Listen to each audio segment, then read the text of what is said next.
Hello and welcome back, and today we want to do a hardware review of the brand new Synology RS3621xs Plus. Now, this system was one of three that was announced right at the end of January 2021, I think about January 28th or 29th, something like that. And when this system was announced, it was met by two major reactions. One, lovely looking hardware stuff.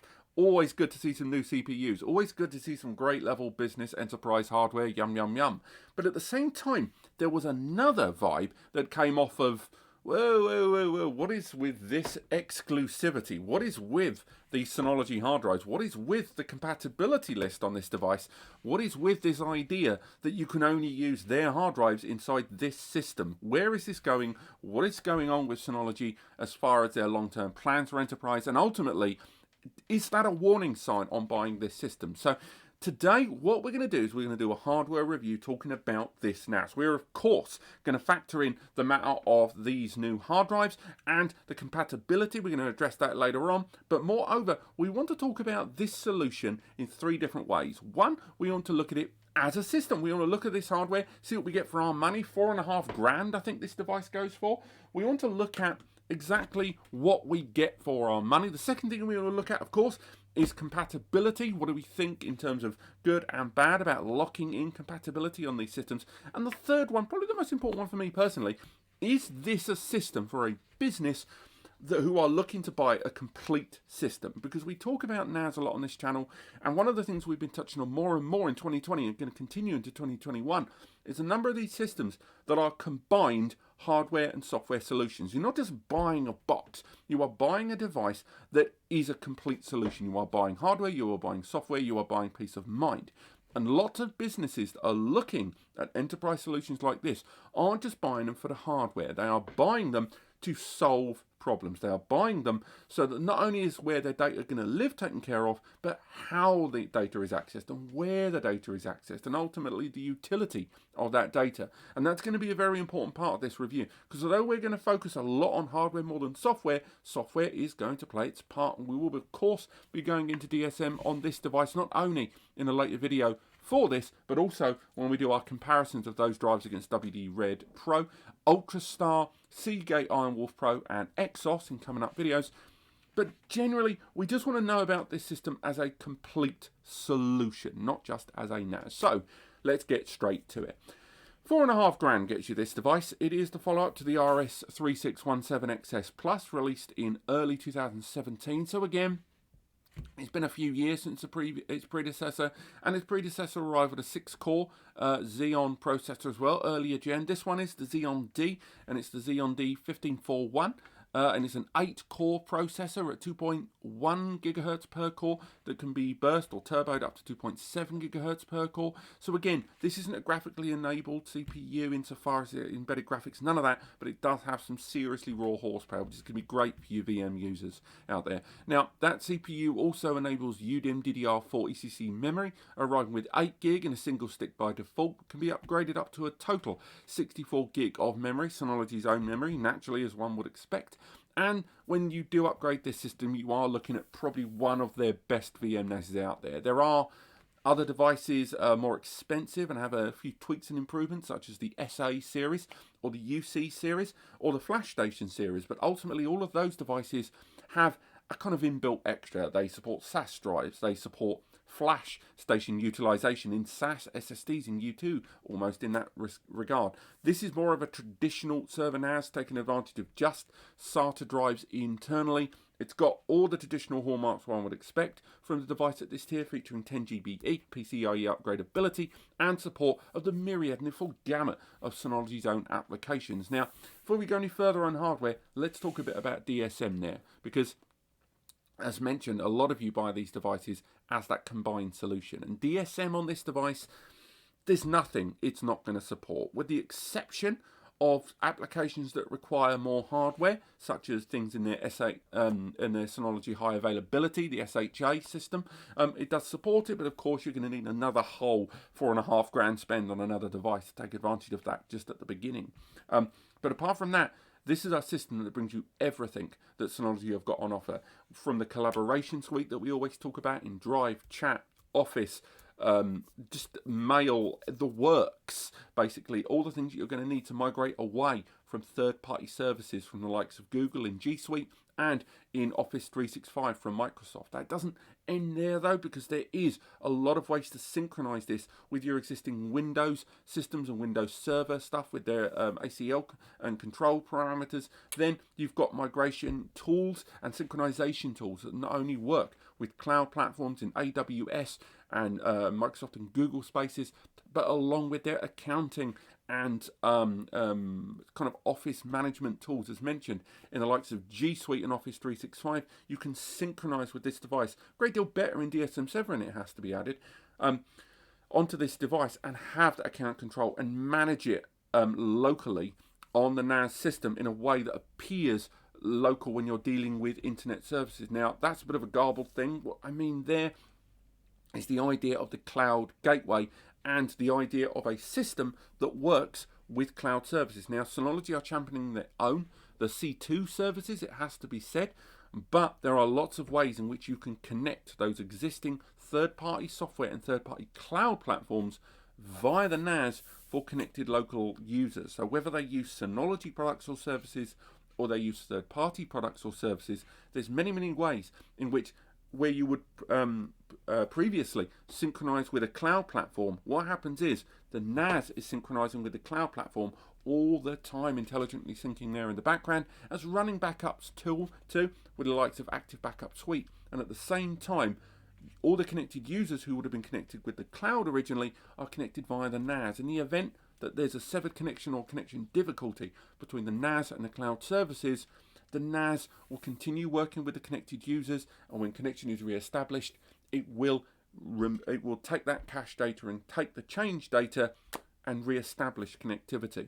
And it's one of the ways in which people are bridging between cloud services and the amorphous amount of space available to them on cloud platforms. And again, that very easy to expand storage, and also multi backup that you don't have to think about, but at the same time not having to rely on localized internet speeds, which very rarely, particularly in a widespread business environment, can challenge that of local network potential of 10 GBE and of course fiber channel and stuff like that later on. DSM7 is pushing a lot into that area of creating that perfect hybrid storage. And again, in their newer generation with things like hybrid share, working with Synology's own cloud platform, we're seeing a lot more of that kind of multi-site deployment system where they're all kind of connected on their own Synology NASes to both cloud platforms and onto remote large-scale servers. So this system is a big part of that. This is more of the system that's going to be in individual offices perhaps, but I do think it is worth highlighting that this device is still championing Synology's own software services more than anything else, not just in DSM, but just generally. And this brings us back onto that business of drives. I said we'd talk about it, because when this was announced for the drives to be locked in with compatibility on Synology's own drives, if you go to the official pages, there are some other drives supported, certainly the Toshibas that these drives are based on, but even the non-Synology branded Toshibas, that is the hardware architecture of these drives,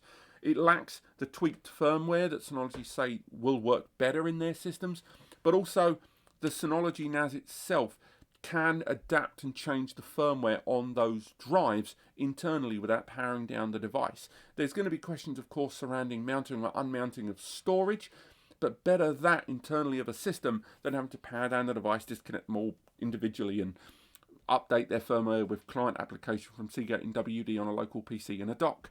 So the ability to do all of that and have a drive that's tweaked to work at its best within the system it's going inside can't be overlooked. And there's a reason, above and beyond creating a contained EcoStructure and, the bottom line and the profit, of course, there's lots of advantages to having a system that's all first party. It means that all the components you're utilizing have been developed in-house. So if they haven't been developed, they've at least been guided together at the same time, which can ultimately improve performance and, lower latency in many regards. I think when we look at drives, they look at how a drive will work and then they can tailor their system around it. If they know what the end user is going to be using, there's advantages for it. But let's not be, you know, pie in the sky about this. There's obviously, you know, things not to like about that. For a start, the idea that you could only buy their drives means that they can actively control the pricing market, which I know a lot of people probably don't like. There's no guarantee or any, you know, no one knows if Synology will do that. I don't think they will. But it does make some users feel very uncomfortable that a system will say, no, no, no, our drives or no drives. Now, this logic has existed before. We've mentioned it before in their memory, when Synology say that you'd use their memory. And with the exception of maybe a couple of cases, I've never really gone to the rough side of not using their memory. I think them saying to you that you have to use this memory can be very, very good for the industry, so they know these are the drives to use. So there's no conflict, there's no confusion, you know it's the right drive. But it's when you see examples of a system that could potentially have more memory or potentially have faster memory, and then Synology say, no, you can't use that memory, you can only use our memory, that I think the conflict starts to begin. The same could be said for SAS and SATA drives in a SAS-SATA system. Given that they only have drives at the moment that support SATA, they've only got SATA drives at the moment, there's some of their systems that are SAS enabled that I think a lot of people will look at Synology hard drives and go, yes, I like what you're doing with that firmware, but that's a SAS drive, that's twice the speed, come on! So I think there's lots of things to address there. On balance, as mentioned, I am okay with them locking drive choices at this tier. I think when you weigh it up, the pros and cons, it actually makes quite a lot of sense for business users that do not want to muck around. They want a solution that works, and I think as long as it stays at this tier, I don't have a huge issue with it personally. And I think given that this has existed as a protocol in network upgrades, in memory upgrades, I think it's okay as hard drive upgrades. But I know not everyone feels that way. Do let me know in the comments. But moving forward, let's go back to talking about this device. That was a hell of a divergence there. Now, as mentioned, the CPU this device arrives with, that Intel Xeon D 8-core. It arrives, I think the CPU benchmark is well over 9,500 score. It is a 2016-17 CPU, but Synology do have form when it comes to having a processor in their product line for a while and eking as much out of it as they can in terms of, you know, R&D. So I think it's still okay for a 2016-17 CPU. I know we've seen some of the newer gen silver processors out there as well. In terms of storage, if we move slightly away from their own locked-in hard drives, we can talk about this 12-bay arriving with two expandable options in the RX1217, so you can attach two of those 12 bays up to a maximum 36 bays of storage on this system. And of course, you don't have to fully populate on day one. You can partially populate and add drives later depending on the storage pool and format that you go for. I think that's okay on this. I'm not sure how, again, we talk about this in other videos quite a lot, the idea that the XS series doesn't feature Synology Hybrid RAID, which Synology have been very transparent about this in my previous videos when I've spoken to them about it. They feel like as good as Synology Hybrid RAID and flexibility of drives within a growing RAID over the years is, it doesn't provide the performance that traditional RAID does, and people that buy at this level, they want the performance. So generally they remove SHR as an option, although you can migrate an SHR over. Whether you want to do that, I don't know. But I know some people are always sad when they hear that the XS series doesn't have Synology Hybrid RAID. It does arrive with support of BTRFS file system, and you can choose ext4 if you prefer, which again, a little bit more performance than BTRFS. But BTRFS with faster shared folder recreation, much lower resource consumption on those snapshots being created there in the background, and of course, much like the ECC memory, it arrives with the support of that file self-healing, where if an error is noticed in the checksums between the before and after of passing through it, it will repair those. So again, not a lot of change on that score compared with its predecessor, but merely maintaining the course, as it were. Now, if we look at the rear of this, and there's going to be a bit of noise as we turn this around, a number of you may be noticing this brown box here with the accessories. I should really have touched on that at the start of the video, but one of the main reasons I haven't is there's next to sod all in it. If we look inside the accessories we get with this, we have two mains power cables, our quick start installation guide, a little bit of paper that flew off that was basically just some first setup and handling guides. And we've got screws for 2.5 inch and 3.5 inch media. And pop all of those inside. Now, a number of users, actually, if I grab one of these trays, I'll show you. A number of users did highlight just a couple of things they weren't overly keen on. Firstly, with the trays, and this was more in the predecessor than the new one, the new trays, although they're spring-loaded and metal in design with 2.5 inch and 3.5 inch screw holes, they're not key lockable. They're lockable with a switch there on the front that locks the bay, but they're not key lockable. Now, no one's ever said that key locking bays is a high security thing. It really isn't, because, you know, 2 seconds with a screwdriver, you're still going to get that out of there. But key locking just is that extra layer to stop someone accidentally removing a drive or doing something they shouldn't. You can lock the drives when it comes to priority, or when you separate them into different volumes. And I know some people quite like key locked bays. So the fact that that's not a returning feature, as found in some of the other enterprise level systems, is a little disappointing, particularly when it's present at the desktop level. The other thing that someone touched on in my RS3621 review a short while ago, and something I genuinely didn't even notice during the review, is the lack of CAT cables. Now, there's arguments for and against when it comes to including LAN cables in any of these devices. Chances are, if you're a business user getting one of these, you've already got a network switch, you've already got CAT cables knocking around. But given that switches very rarely arrive with Ethernet cables inside, it is strange that Synology have stopped including Ethernet cables in these systems. Now, as mentioned, environmentally, it's probably a good idea. Given that a lot of users already have those cables, there's no reason to include extra cables that no one's using. 2, there's the argument the other side. If this is your first server array and you've bought piles of equipment, if you bought this, a pile of drives, network switches, upgrade cards and the rest of it, you're not going to actually have any Ethernet cables. You're going to have to go out and buy a big old pile of them. So I think it's one of these strange things that Synology just stopped including. I didn't even notice, because obviously I deal with a lot of hardware on the channel, so therefore never really clocked that they weren't there. But someone else did. Someone that was clearly watching the solution of the the review of the RS3621 Plus and just thought, do you know what? Where are the cables? So again, what make of that what you will. But yeah, that is something that someone did notice in those other videos. So let's talk about the ports and connections on this 12 bay. So let's talk about the PSUs first. It's 2 PSUs inside this, 500 watts each, and it is a redundant power supply model. There is no RP, non-RP version of it. All of these new gen devices are RP, and the ones that were announced on the 28th of Jan 2021. Each one of those needs to be plugged in simultaneously, and of course, in the event that one of your PSUs fails, and again, I mention it all the time, the PSU is the second most frail part of any system next to the storage media inside. So redundant power supplies, if you're only running on one and that breaks, you're offline. So there is a cool argument for an RP system in your business. But when it comes to these, remember that you can just remove it. It's covered by your 5-year warranty. You get a new one and you slam in your new one, or keep a spare one on a shelf and purchase it along with your system on day one. And that runs. You don't have to turn the device off. It will just carry on running on the other one and let you know that it needs replacing. So RP on rackmount is hardly new, but it's nice that they didn't go and make an RP version like they've done in some of their other systems. It's just blanket, they're all RP.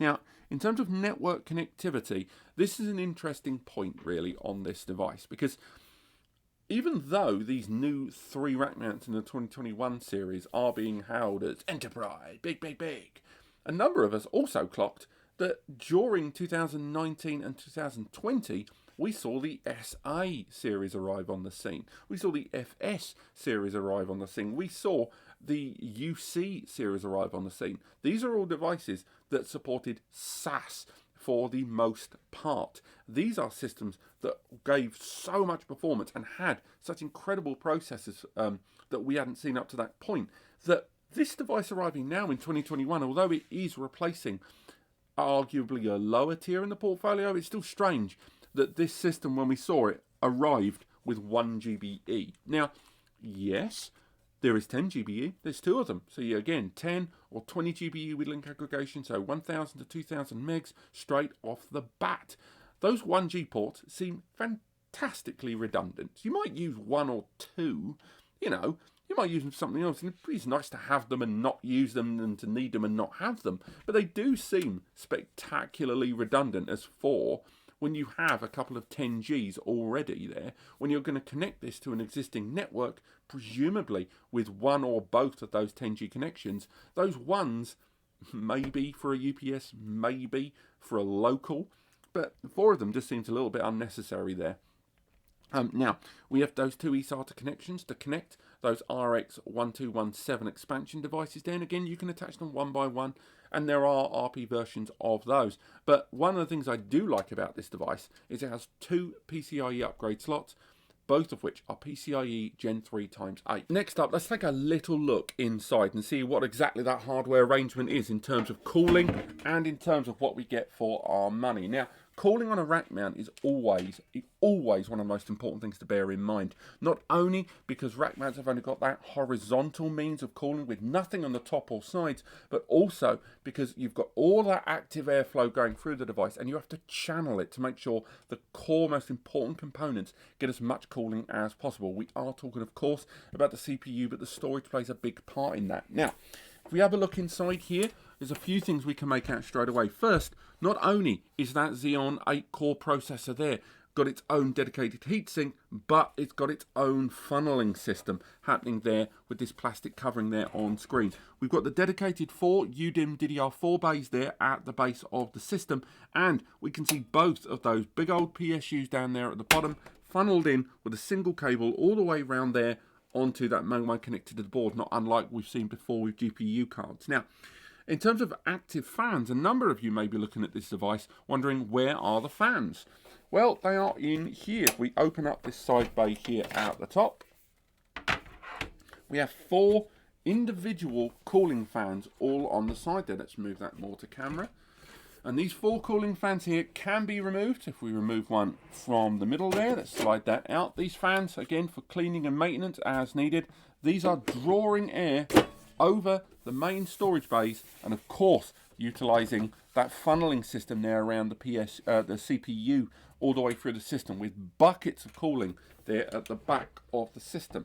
We have dedicated controllers for the network connectivity there on the rear of the device, and ultimately it is a very clean, free-flowing environment there. Normally with rack mount devices, cooling systems through them is so gargantuanly empty so that air can keep things going. It's one of the main reasons they are so fantastically noisy when they're in operation.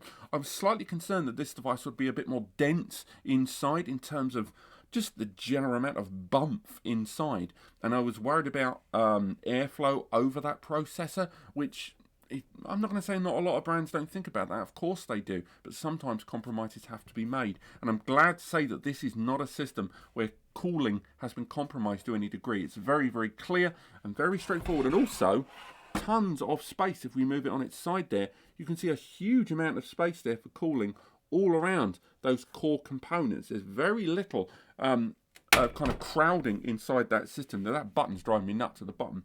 But let's continue with the review. The upgrade cards available, and if we look at 3 main contenders there, we've got Intel's range of cards, we've got Mellonex's range of cards, and of course we have Synology's own range of cards. So cards like this one, this system doesn't have NVMe SSD caching bays inside those M2s, but you can get either the M2D20 2 NVMe upgrade card or the combo card that we talked about before that will allow you to add both 2 NVMe SSD bays inside for caching, and they go up to 22110 length as well, and 10G at the same time. This is a PCIe Gen 3 ×8 card, so 8,000 megs throughput for each of those 8,000 megs throughput bandwidth connections, so 2 individual ports there. So whether you want to attach and include M2 NVMe to improve the overall internal performance, or you want to add more 10G connections to get over the rather piffling 1G connections, it's nice to have those options. Once again, Synology, with their compatibility list, are trimming away at the non-first party cards a little bit. Not as aggressively as they have with their range of hard drives or even their range of SSDs in some cases, but still nevertheless they are creating that very much one block architecture, that one ecosystem, hardware, software, and ultimately throughput. The system itself, in terms of power consumption, has a reported 142.5 watts power consumption when active using Synology's own drives, and a 72.76 watts power consumption when it is idle, again with their own drives, and a reported 50.2 dBA ambient noise when in operation. It's worth highlighting that we will be doing software overviews of this very shortly, as well as our comparative testing of the Synology hard drives versus WD Red Pro, Western Digital Ultrastar, Seagate Iron Wolf Pro, and Seagate Exos coming very soon using this device, because we want Synology's own drives, 4 of them, to be used in their own system as per their own recommended utilization to see if it hits the heights they say. But ultimately, this device has a hefty price tag on it. I think that $4,500, if you're only buying it for the hardware, you may come away a tiny bit wanting. It is a very, very good system, but at $4.5 grand, that's a big ask without the storage media and the locked-in hard drives. However, when you look at this system as a complete solution, you're looking at it with the inclusion of the DSM application. We didn't even touch on the virtualization with their own virtual machine manager software. And again, the ability to support third-party VM, importing and backing up VMs in DSM-7 as well, natively, so they can be actually hosted on the VM software. That's a big, big deal. And then on top of that, we've got their surveillance application. So with surveillance station and 2 camera licenses included, which is a bit shaky if you ask me, but it's still the best surveillance software out there. And this is a system with the raw horsepower to support all of their backup services, all of their surveillance, all of their VM services, sorry, cough there, all within the one system. So whether you are buying this solution for just the hardware or as a complete data storage solution for hardware and software, that is going to have to differ the way you look at this device. And I think that's the big decision there. If you are buying this as a solution for your business in terms of hardware and software, if you're thinking of buying this as for your business to migrate away from subscription services, to migrate away from third-party cloud services, or to act as the step towards moving away from those, ultimately, I think this is a damn fine solution for that in terms of hardware and certainly in terms of DSM software. It's just that thing with the drives I know is going to rub people up the wrong way. But this has been our hardware review of the RS3621xs Plus. Stay tuned for the software overviews as well as the drive comparison testing on this device. If you do want to learn more about this, there are links in the description to this. Click like if you've enjoyed the video. Click subscribe to learn more. And of course, visit the guys at span.com if you need to look for the right data storage solution for you. Or visit the links in the description to NAS Compares with our free advice section to help you. It's impartial. We're not going to tell you where to buy. We're just going to say, here are the things you should look at. It's not going to be the quickest. It's only manned by myself, so I can help you every step of the way. It just won't be the quickest. I will see you next time.